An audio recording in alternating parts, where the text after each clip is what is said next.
Good evening. Today we'll talk about The Wind Rises. The non-edited version was aired the other day. I was very surprised when I looked at all the tweets after the broadcast. There were so many people who were moved by it, or who couldn't stop crying at the last scene. What was more surprising was that there were more people moved by it than by the first broadcast. Back in 2015 or in 2013, when the film was released, people are more willing now to accept the film as it is. Back in 2013, a lot of Ghibli fans who went into the movie expecting a stereotypical heartwarming Hayao Miyazaki animation were disappointed and let down by the unexpected twist in the story. But this time, since they had a long break from Ghibli films, people were more open.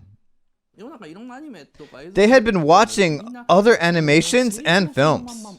They developed more flexibility in interpreting films, which was good. This lecture is a complete commentary on The Wind Rises. It might be a bit disturbing for those of you who thought, "Oh, it was a lovely film. I was so moved. I'd love to be in that kind of romantic relationship."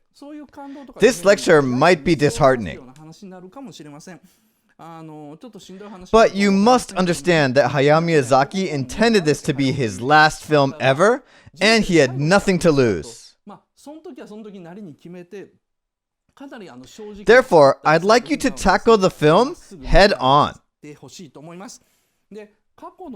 Some parts overlap with my previous lecture on Nico Nico Live, but I've made new discoveries since, and I feel that I didn't dig deep enough then. So this is the complete commentary on The Wind Rises. I'd like to go step by step, looking at each frame like we do in the Gundam lecture. You'll see how I watch animations, and we'll do it by looking at each frame. You can experience it for yourself, how I watch animations. Now, we'll move on to commentary number 1. I just said that very explicitly. This means that this is the editing point. Now, yeah. Thank you. Commentary number 1. You see the title here, The Wind Rises. The Wind Rises is, needless to say, an excerpt from Paul Valéry's poem. Paul Valéry's poem. The wind is rising. We must try to live. If you see down here, Miyazaki intentionally uses the translation of the novelist Tatsuo Hori instead of the original text. This quote, "The wind is rising, we must try to live," is introduced in the prelude of his novel with the same title, The Wind Rises. It's a long paragraph, so I made it a lot shorter. This first part means, the wind has risen, but we must go on living. It goes, the wind arose, and the easel with my unfinished painting collapsed. I said, "Please, please, don't go," and clung on to you. And you let me have my way. Just then, the words, "The wind is rising, we must try to live," came out of my mouth. So everything starts from here, and needless to say, this prelude provides the structure for the film, The Wind Rises.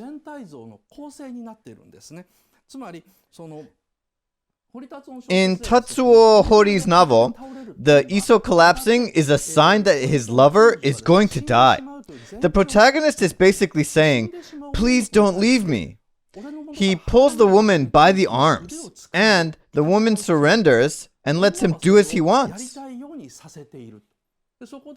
At that very moment, the words, "I must go on living," slip out of his mouth. That is roughly the story. You see, once you understand the meaning of it, you can tell that the scene where Nahoko's Iso collapses in the wind at a plateau in Karuizawa is the portent of the death of Nahoko. Miyazaki made this clear in the scene, but to understand the scene, we have to interpret the poem properly. He assumed that some of you would pick this up in the first few seconds of the film. If he just wanted to quote Paul Valéry's poem, he would simply have said, written by Paul Valéry, but he intentionally added translation by Tatsuo Hori. That's because Miyazaki wanted to tell the audience that Hori's novel is the basis for the film. Well, yes, but how would you know? Of course, it's hard to know as usual. Anyway, there's this book called The Sequel, Where the Wind Returns. On page 234, Miyazaki starts to speak his own mind.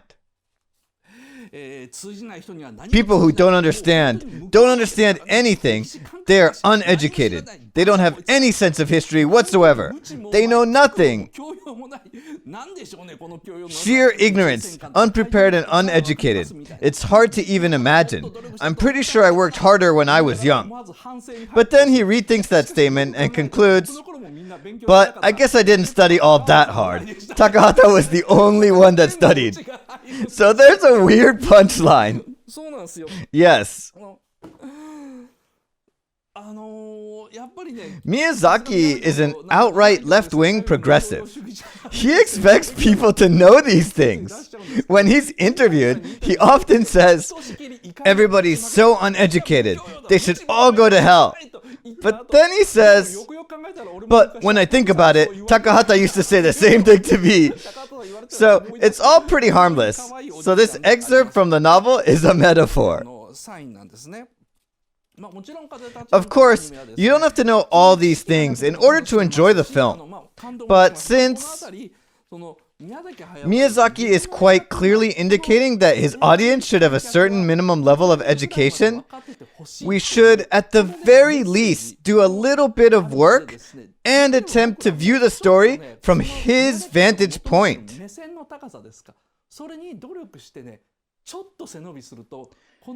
You'll discover so many things once you make an effort. Just a little adjustment. When you look at the film bit by bit, one frame at a time, you'll discover so many things, and it's just so much more interesting. Now let's go to the first scene. This is it. Miyazaki uses 35 seconds just for the title and Valéry's poem. He takes his time, and after a whole minute, we finally begin to see an old house in the morning mist. Inside the sliding doors, we see Jiro, the protagonist, sleeping.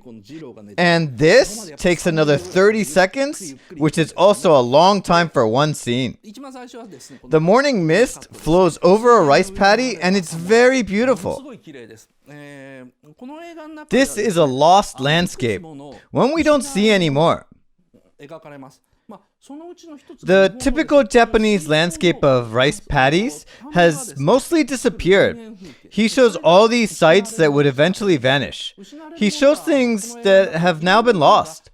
The most striking image is this rice paddy in the countryside. The middle frame is the open sliding doors. Here in the storyboard, he uses the term sohoka. Sohoka is basically a family that is not of high social class, but is nonetheless wealthy. Not an official or the head of a village, or a lawmaker or a lawyer or a doctor, but an old rich family living in the countryside. Miyazaki specifically tells the animator that this is a wealthy old family.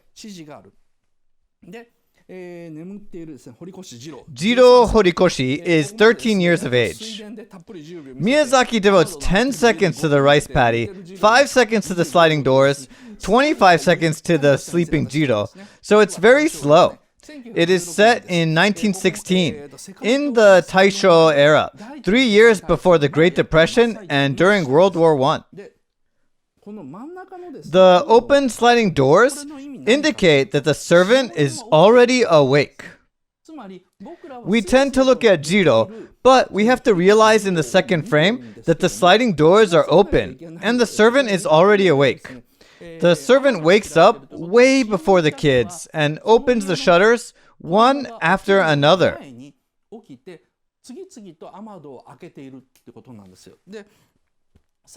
I told you about the things we've lost. Well, this is one of them. And not just the rice paddy, but the whole class system that was vital to farming.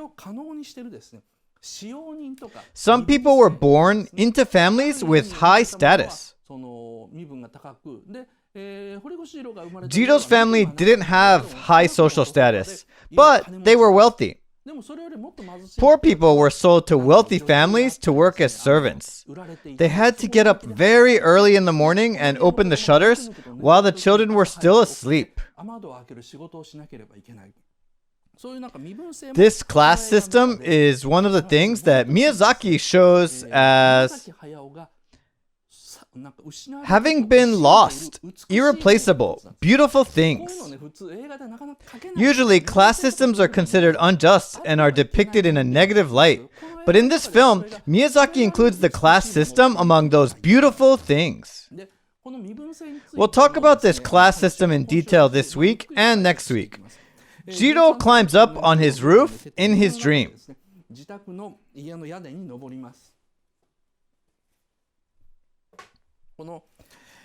This may be too small to see, but he is walking on the roof. Take a look at how he walks. Oops, this is upside down. Sorry. For those of you who recorded the film, I want you to take a look at this scene again.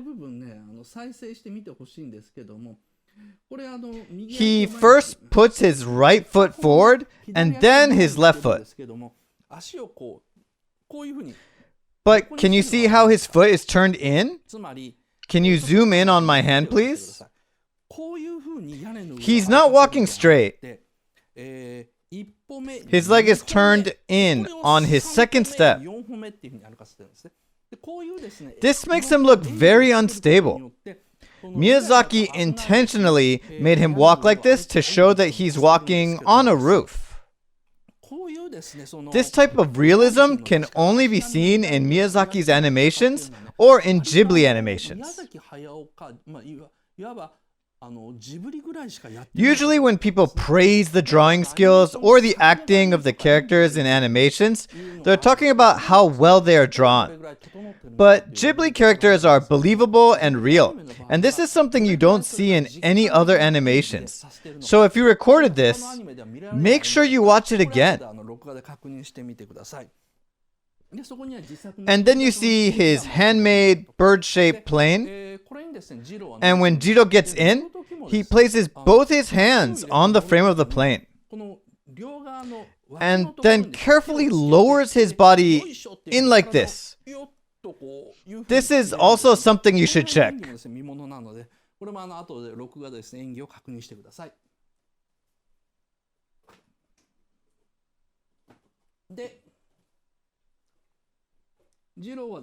Jiro gets on his plane, his dream plane, and turns on the switch.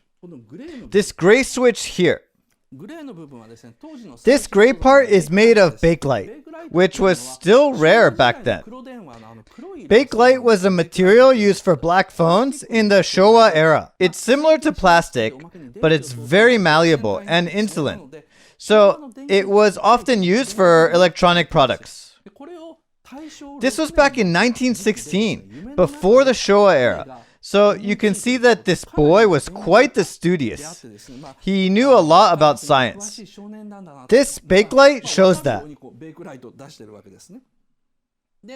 The propellers start to rotate when he turns on the switch. And strangely, the plane rises a bit for a second.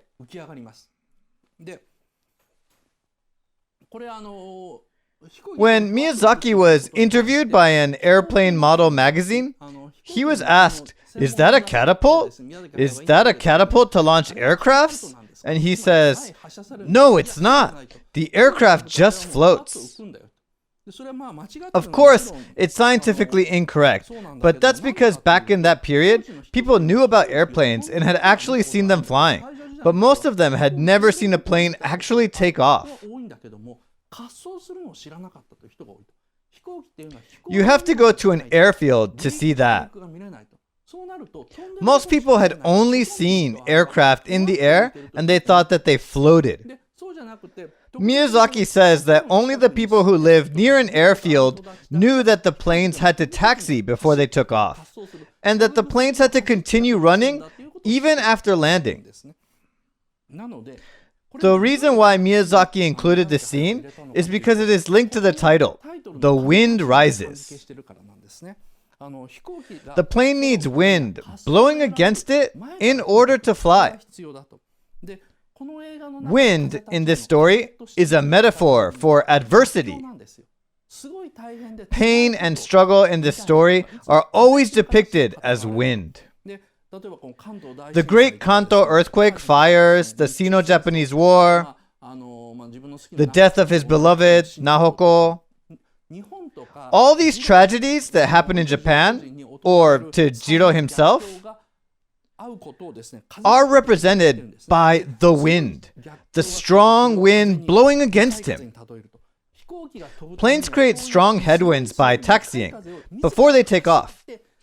The wings can only develop the lifting power to fly by fighting the wind that blows against them. That's the meaning of this title.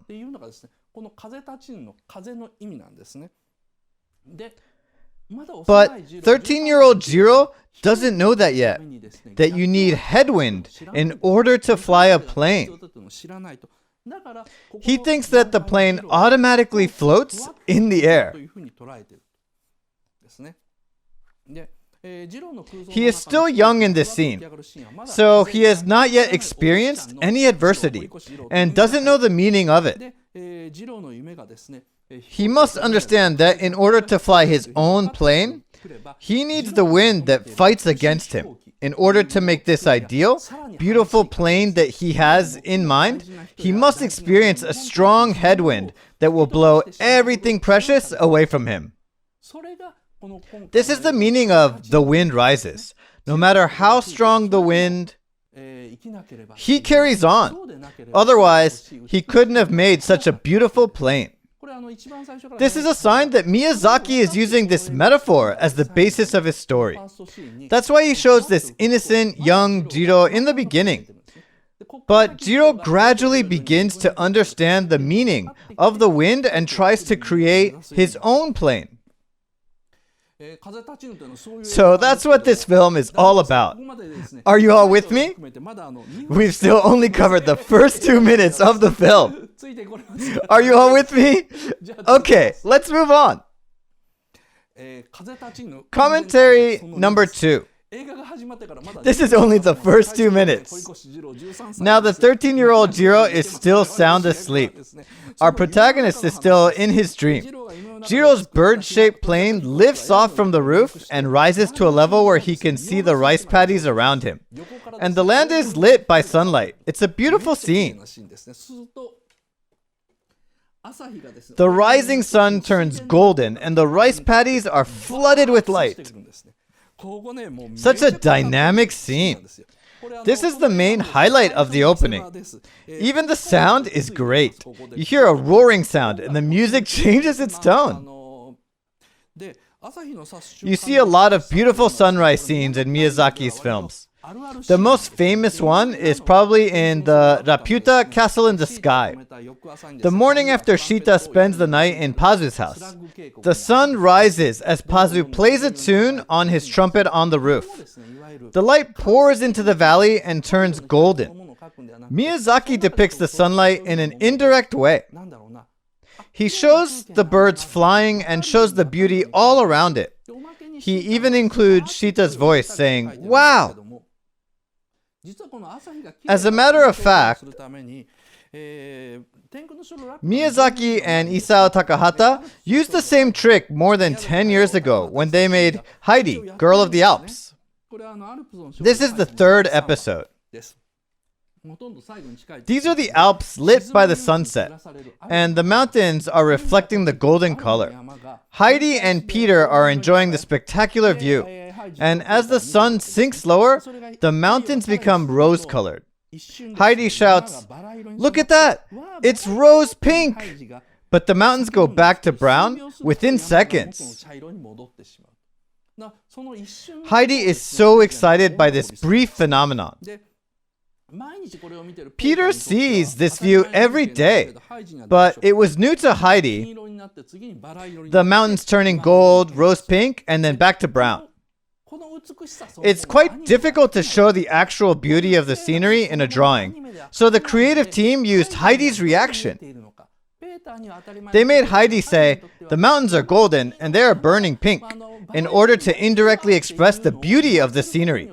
Heidi, Girl of the Alps, was made in 1974.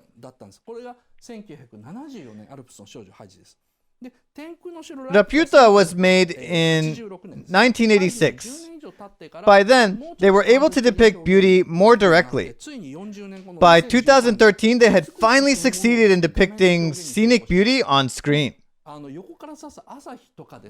The sun shining in from the side of the scene, the rice paddies reflecting the sunlight. 40 years after Heidi, Girl of the Alps, they finally succeeded in depicting the natural beauty of a landscape. After all that work, they finally reached their goal. They were very tenacious. It's impressive.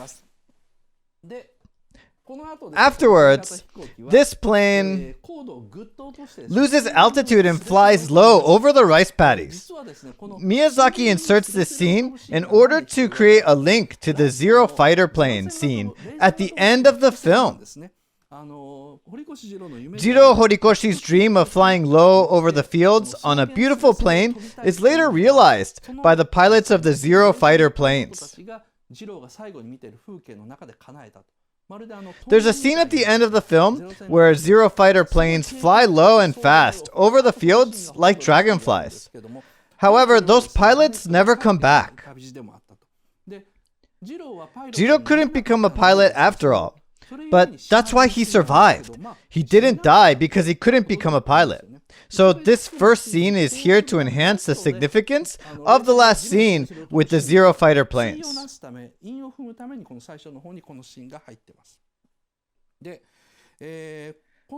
After this scene, the villagers don't notice Jiro flying low over the ground. Nobody can see him. Even when he's flying under the bridge, the boatmen don't notice. But the girls working at the spinning mill notice him. This is intentional. Only the pretty girls in the factory notice him flying, but none of the guys in the scene notice him. And the girls even wave at him. Jiro waves back at them, but at this point, he's no longer the 13-year-old Jiro. If you look at him waving, he's already grown up and very good looking. Later, when his plane collides with the airship, he goes back to his 13-year-old self. But in his imagination, he's tall and good looking and not wearing glasses. That's an interesting point in these scenes. He's just 13 years old, so it's understandable. This is the dream of a young boy. Now, why did Miyazaki create this scene? Why did he only make the girls notice Jiro and not the guys? Why did he try to show that Jiro loves girls who treat him like superstars? Why did he try to show the embarrassing, or should I say, bad side of the protagonist? Prior to this film, Miyazaki had never done this before. He did it in comedy films like Lupin III and in Porco Rosso. He does that with comic characters, but not with a serious character like Jiro. He never pokes fun at his characters. That's because, of course, he's competing with Takahata. Takahata has argued through the years in his works like Grave of the Fireflies, Pompoko, The Tale of the Princess Kaguya, that overly subjective stories are bad fantasy. He hates animations that are too emotional. He has repeatedly said that you always need a certain level of objectivity towards the protagonist. So Miyazaki does the complete opposite. He totally immerses himself in the character. TV dramas are always like that. All moving animations and films are like that. J-pop is like that. The artists try to express how sad, how painful, how happy the protagonist is. They do whatever they can to invoke empathy. Takahata, on the other hand, says that we're surrounded by this type of work. It's like a drug. So he completely denounces it and says, we must create films that make people think. Miyazaki was probably irked by this, but was probably also half convinced by Takahata's comments. But this was his last animation, and he finally gave in. He finally did it, but it looks a bit awkward. It seems unnatural. He surely isn't used to this type of approach. Whereas Takahata is more objective and would have succeeded in making the character more credible. It was very unexpected of Miyazaki, and kind of hard to understand. Miyazaki usually does the opposite. He asks the audience to identify with Ashitaka's feelings, Chihiro's feelings, and Sophie's feelings towards Howl. But this time, Miyazaki accepted the criticism of Takahata and said, I can do that too, and took on the challenge to depict his protagonist a bit more objectively. He tried to be more critical towards Jiro, so as to not get lost in his emotions. And he hired an amateur, Hideaki Anno, as his leading voice over actor. You might have thought that Miyazaki had gone mad, but that wasn't the case. The choice was deliberate. Anno read the script mechanically, making it hard for people to relate to the character emotionally. Miyazaki thought that people would automatically see his film from a different, more judgmental perspective. So this was Miyazaki and Ghibli producer Toshio Suzuki's plan. Some people might have thought that Anno wasn't right for the character, and I also think it was a huge mistake. A professional actor would be more than sufficiently skilled to express Jiro's inner personality, but Miyazaki wanted to keep it secret. He wanted people to think about Jiro's inner thoughts and wonder, what is he thinking? Instead of having to explicitly show it. A good actor would have made the character more human. Miyazaki didn't want that. He wanted to avoid that. But interestingly, although Miyazaki hired an amateur, Hideaki Anno, as the protagonist, this plan breaks down as we approach the end of the film. What happens is that it gradually falls back to the pattern of the usual Miyazaki film. Since Anno was involved from the start, the more he recorded, the better he got. As Anno becomes better at acting, Jiro develops a deeper character. Miyazaki even admits that Anno becomes too good at the end. This was his miscalculation. I'll talk about it next week. So on the storyboard, it says girls working at a spinning mill. From the Meiji to the Taisho era, there were several of these spinning mills in Japan. Girls who had just graduated from elementary school were kidnapped from rural areas. They had to work in silk mills. You can read about them in The Tragic History of Factory Girls. The point is, they're all factory girls wearing worn-out clothes, meaning that they're all in his league. If you look closely, you won't see any upper-class girls. Not one. Not in this scene. Jiro is always looking for someone who is easily in his league, and when he finds one, he is always drawn to her. That's the way he is. Miyazaki intentionally brings in these factory girls. When you look at it carefully, you can see that Miyazaki created Jiro's character with extreme care. It's so interesting.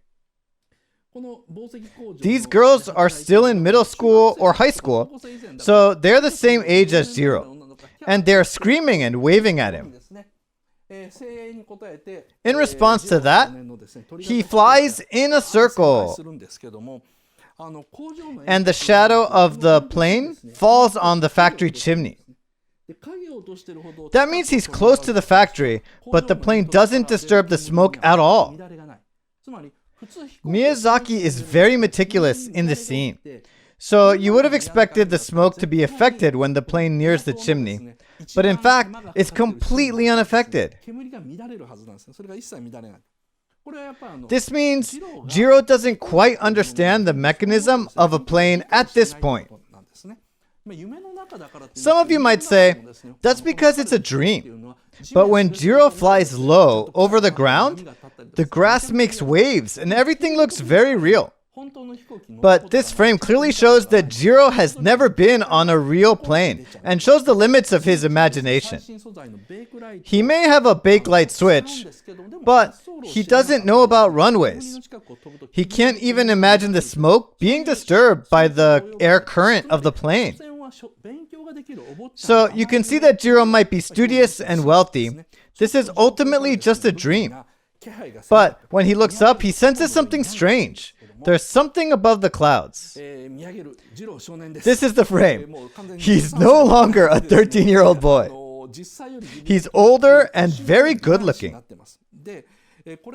This type of boy, who can often be seen in pre-war boys magazines in the Showa era, were all basically like this. All the characters are dressed like Jiro, and they're all good-looking or smiling. And Jiro in this frame looks just like them.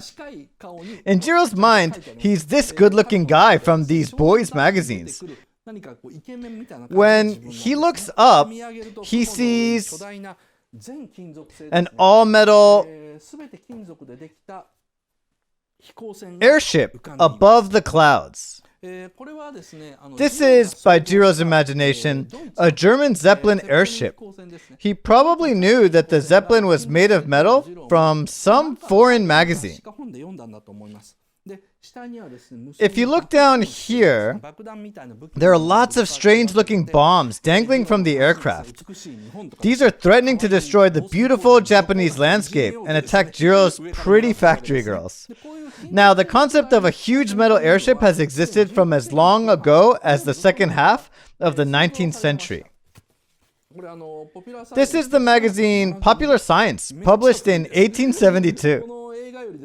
So scientists already had this concept of a metal airship 50 or 40 years before this period. When the airship comes close to attack the girls, Jiro courageously flies towards the airship to confront it. Next topic.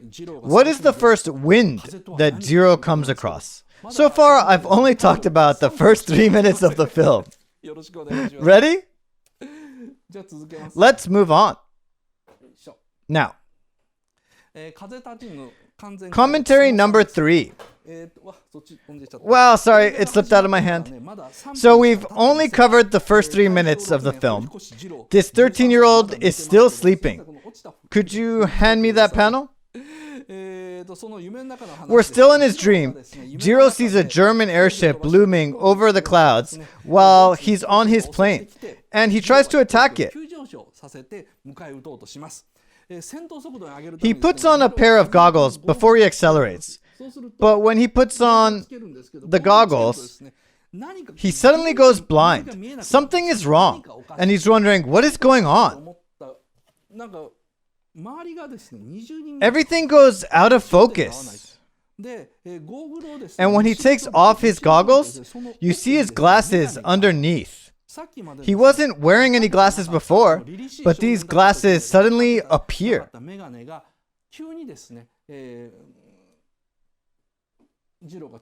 Like this. Jiro suddenly goes back to his younger self and realizes the bomb's falling from overhead, and then his plane plummets downwards.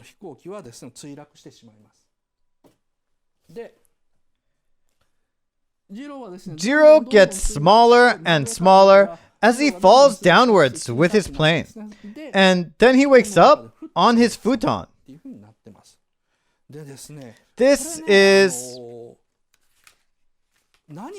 in fact,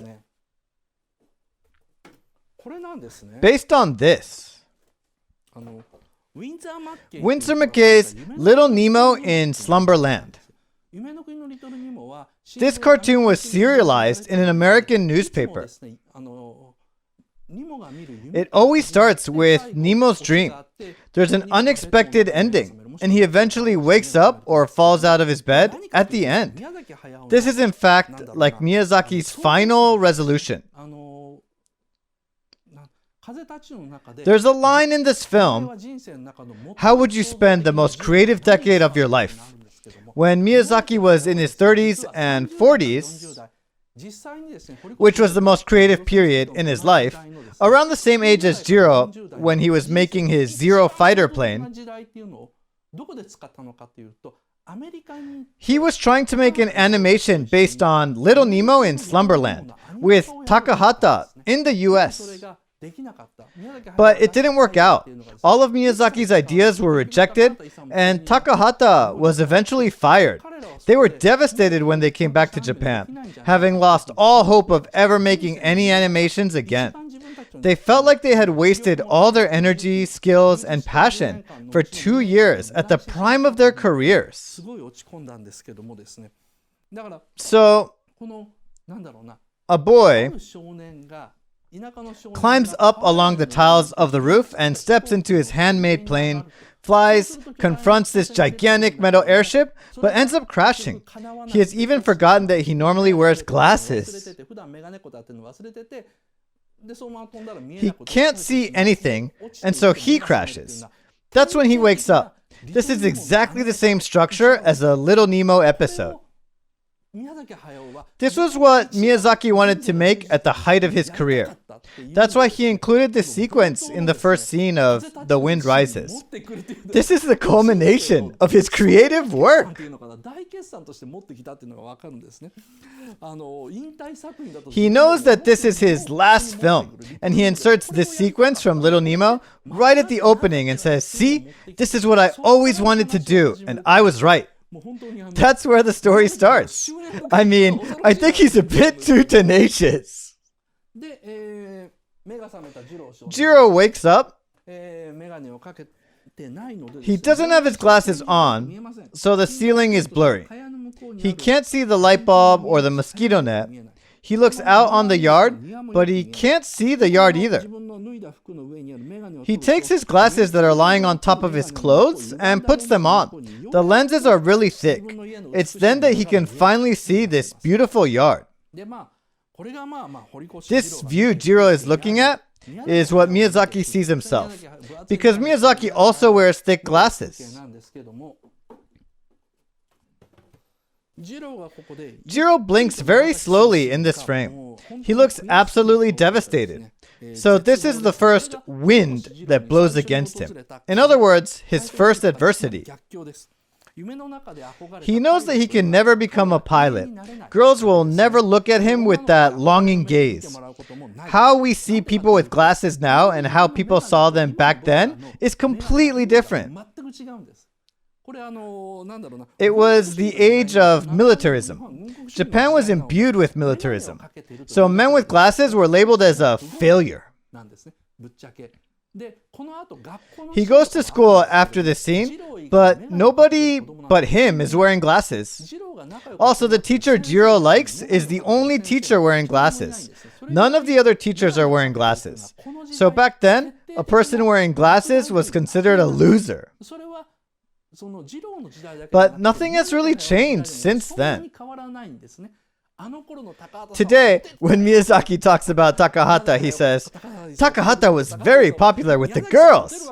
Whereas Takahata says, Miyazaki was never popular. Look at him. He sounds so delighted when he says that. This is actually true.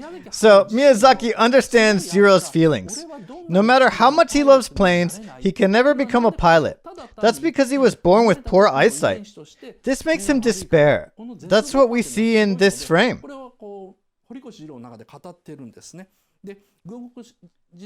Like I said, it's the age of militarism. Boys wearing glasses were generally labeled as failures by adults and also by girls.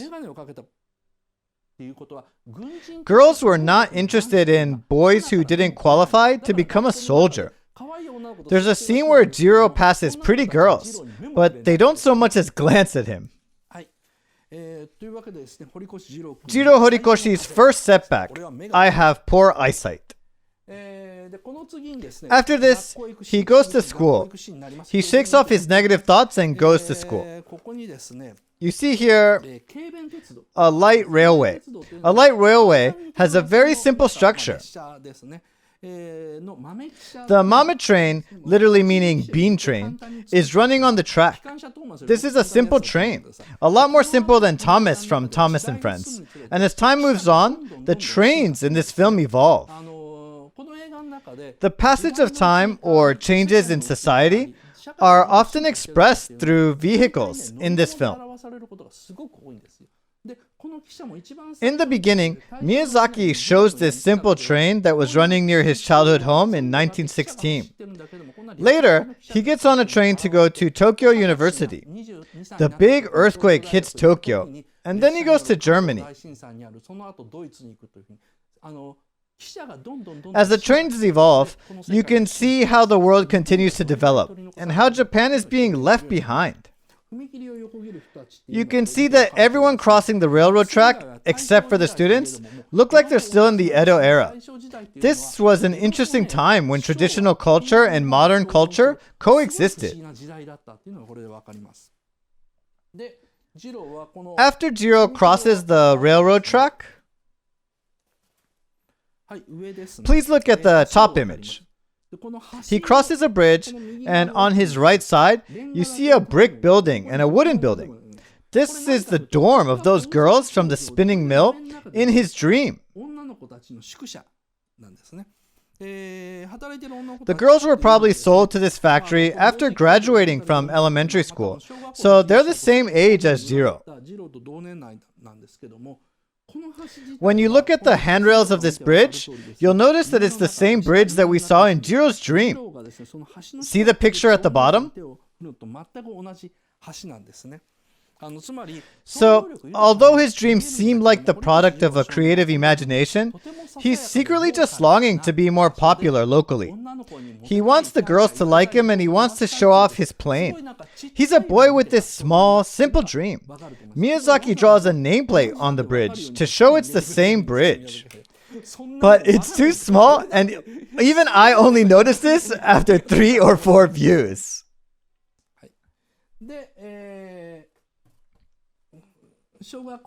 This is the street in front of the elementary school.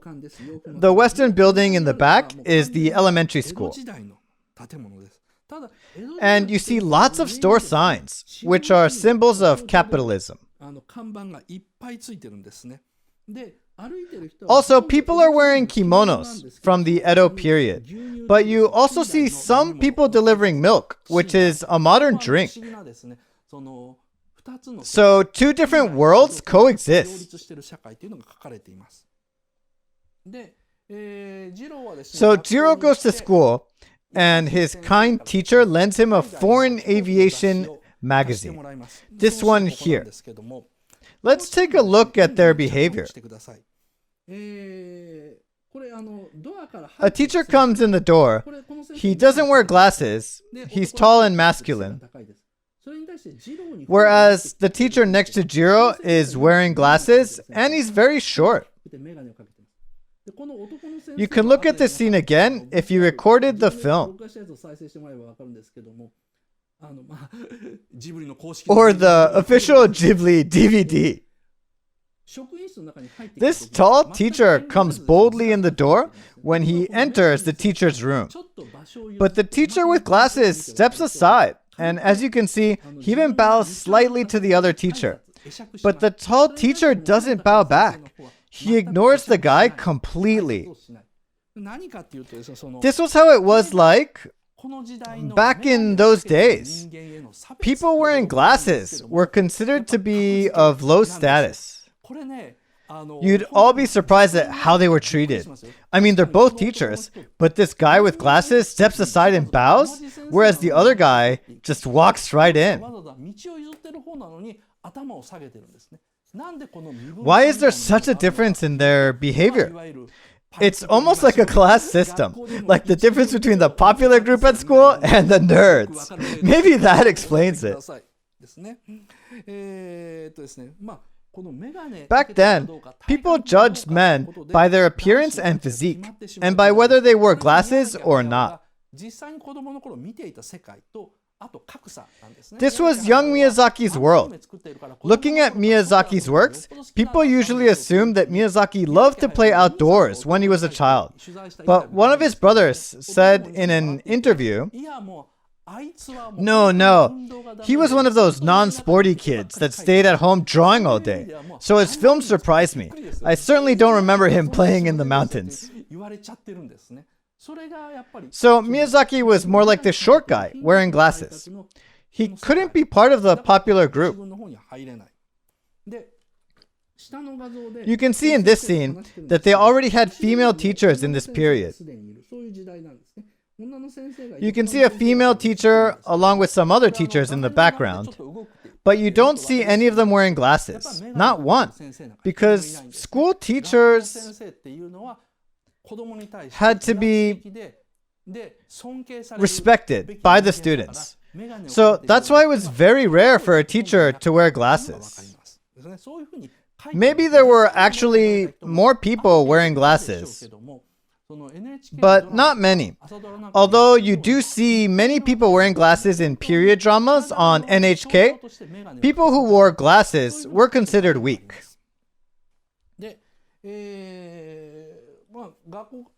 So when Jiro is walking home from school, he sees a kid being bullied. They're bullying this kid from the lower grade, trying to push him into the river. Jiro tries to go after them and yells, "Stop!" But he trips. Jiro has this strong sense of justice, but he's not very athletic. You'll notice that in other scenes as well. He reacts quickly and tries to go after them, but he trips. Later in the film, on the train, Jiro's hat gets blown away, and when Nahoko catches it, she almost falls off the train. And you probably thought that Jiro saved her from falling. But look at that scene again. Jiro's hand is not even close to reaching her. Her housemaid rescued her. He slowly withdraws his hand after trying to save her. He's like, "Here, grab my hand." Oops. He's too slow. Anyway, Jiro obviously has a strong sense of justice, but he's not the athletic type. We tend to alter the story to suit our expectations. We tend to think that Nahoko remembered Jiro because he saved her, but that's not true. His hand doesn't reach her. Miyazaki portrays Jiro in quite a harsh light in this scene. And this is Miyazaki's objectivism, which is also his response to Takahata. So, Jiro goes up to the boys. They mumble something which doesn't make sense, and they all have this typical villain look. And you'll notice that none of them are wearing glasses. Jiro tells them it is wrong to bully younger kids, which is absolutely true. But when you look at these boys, in this other frame, they look completely normal. They don't look so malicious. But as soon as you look at them from Jiro's point of view, they turn into villains. Basically, this is how they look to Jiro, as villains. Also, the boys' response doesn't make any sense. In the storyboard, it says, make them speak gibberish. So they go, "Weh, owae, jamete." The same thing happens during meetings with the Navy and Army officials and the hot tots of some company. It's hard to explain, but audience members who expect a feel-good animation tend to interpret this as Jiro being this strong-willed character who can tune out this sort of meaningless babble. But that's not what Miyazaki intended. In that case, he would have written the lines more clearly, like the generals in Laputa. Jiro considers these people who look down on him to be less than human. That is what Miyazaki is trying to say. Their words are impossible to understand, and there's no need to understand them. This is also because of his sense of justice. Because of his strong sense of justice, he is very quick to block people like that out. As soon as he judges that someone is not worth dealing with, he completely turns his back on them. He doesn't listen to them. He doesn't want to interact with them. So what they say means nothing to him.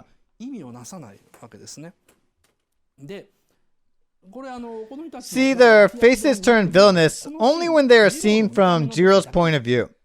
That means that they look like villains when seen through Jiro's lenses. Jiro's a bit condescending. And this attitude of his doesn't change till the very end of his life. Miyazaki even admits that. According to Miyazaki, during the last days of Jiro's life, he had a bad reputation as a professor. He had a weak voice, and students couldn't hear him. When the first commercial aircraft, YS-11, was developed, he was asked to be in charge of the tail. And according to the team, Jiro only ever talked about his Zero fighter planes. He was obsessed with the past and never developed anything new. Matao Sanuki, an aeronautical engineer, who was also a great aeronautical journalist, talks about Jiro's last years in an article. Jiro was a bit too snobbish and never talked about himself. He never listened to other people's advice. People all over the world praised him as a genius who had once played an essential part in the aviation industry. But as time passed, he became a lonely old man and turned his back on the world. That's how I see it. Jiro has a strong sense of justice, and he is honest, and he is easy for us to relate to. But at the same time, he has this different side as well. Miyazaki chose this complex character as his last protagonist. But as I said, he wasn't a bad boy at all. After all, he confronts the bullies. After Jiro plays this one-arm shoulder throw trick on one of the boys, he gets badly beaten. And when he's asked by his mother what happened, he just says, "I fell." He doesn't tell her that he was in a fight. He doesn't complain that he lost the fight. He has a strong will to take action, but he doesn't talk much. So he goes home. He tells his mother that he fell, and his mother just says, "Eat your snack." His little sister Kayo is playing in the yard. Kayo comes up to him and says, "Play with me, you promised." But he ignores her. The babysitter, she is the same age as Jiro. She has to look after his sister. She's a girl from the country living with this family as a housekeeper. "Welcome home, Jiro," she says, but Jiro doesn't answer. When this film was released, I talked about why Jiro is so rude to his own sister. Because he usually helps girls in trouble. Even when he was busy designing planes, he would say something like, "Would you like some sweets?" But he was always cold and never kind to his own little sister. He's impolite to his servants as well. When you look at all the previous Ghibli films, whenever a servant says, "Welcome home," the master would always say something back. But in this film, Jiro ignores her. This attitude is very similar to Cagliostro in The Castle of Cagliostro. He dehumanizes the servants. He completely shuts out people he considers worthless. Jiro doesn't mind sacrificing Japanese citizens for his dream. So I personally call Jiro Horikoshi the young Cagliostro. The Castle of Cagliostro is Miyazaki's first film, and 34 years after, he creates a new version of Cagliostro to portray the other side of Count Cagliostro. Cagliostro is so attractive as a villain because Miyazaki's personal feelings are reflected everywhere in his speeches. This time, he tried casting Cagliostro as the protagonist. You would never have imagined that Cagliostro is the protagonist here. 6 years ago, when this film was released, we weren't ready for this. But now I guess we are more trained and ready to accept this type of story. Kayo keeps saying, "But you promised, brother." But Jiro never looks at her. Not even once. He's reading the magazine he got from his teacher. In it, you see the Italian aircraft designer, Count Gianni Caproni.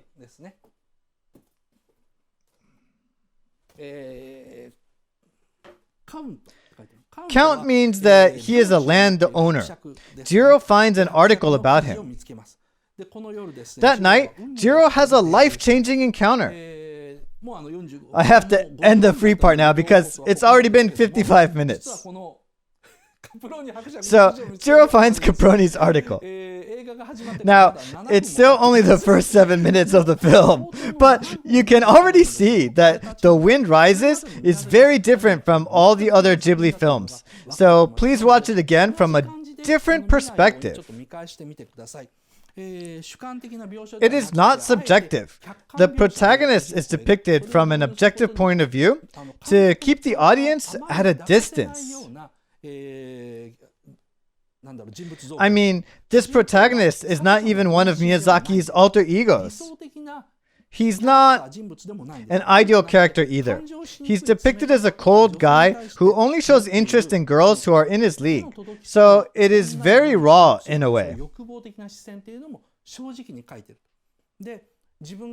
He takes it for granted that he's born into a rich family and abuses that privilege.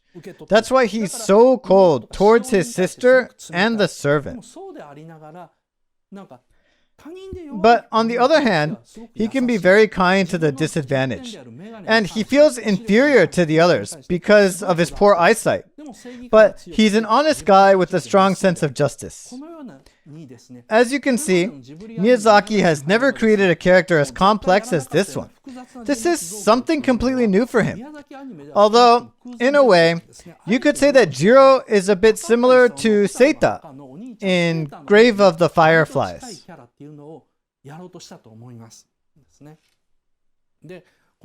The protagonist Jiro dreams about, Caproni, that night. What does Caproni say to him?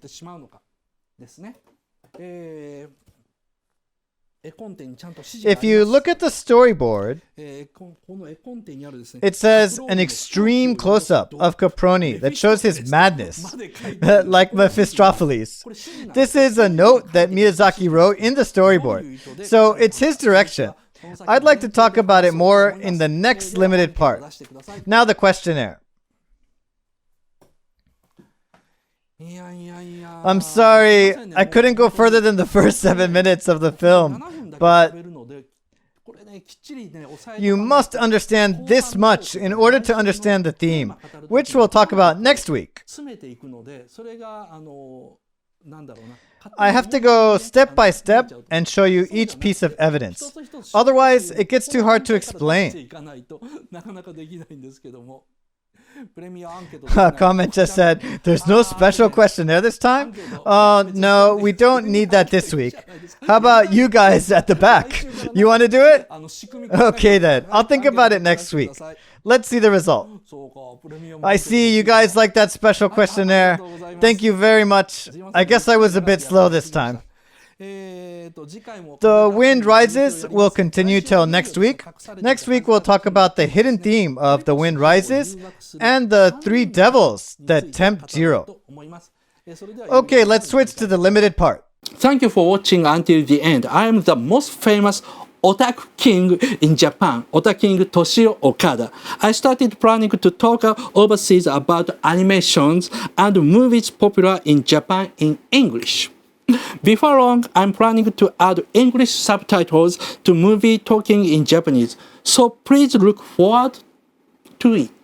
If you ask a question in this comment field of this video, maybe I will talk about comments as a theme. We welcome the people who are interested in the forefront of Japanese otaku culture, and those who want to hear stories of interesting animations and movies.